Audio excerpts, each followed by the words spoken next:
Then another muscle here at the ankle mandible of your masseter.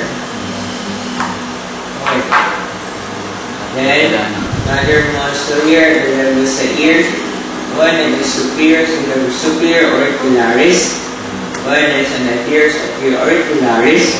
One that is called posterior auricularis. Okay?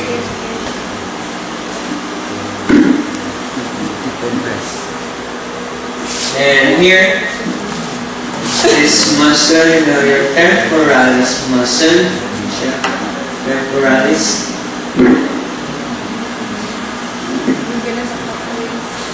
And then at the back,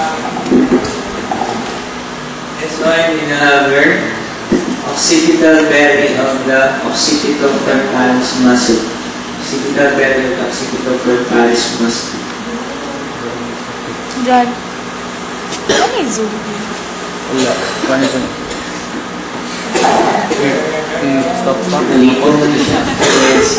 Okay, and here you have a certain salivary gland, sugar, parotid gland. So your parotid gland. Next, proceed the artery. So if we're going to trace the work, going up, you have ascending and aorta, and going arcing, there you have the arc of the aorta, and that is branches.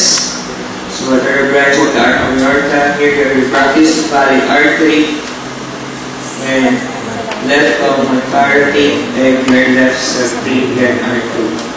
Your brachiocephalic artery would again branch into two.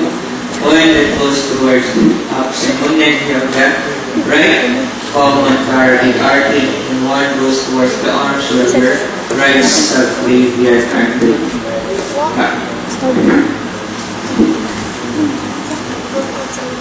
And then your common carotid artery would again divide into two. Divides into two. You have seen that one and divide into two.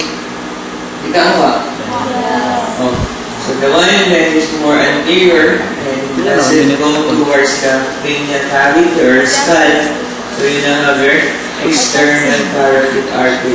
Stop lang. The one that goes inside the skull or your cranial cavity, so you have your internal carotid artery. Stop. Center.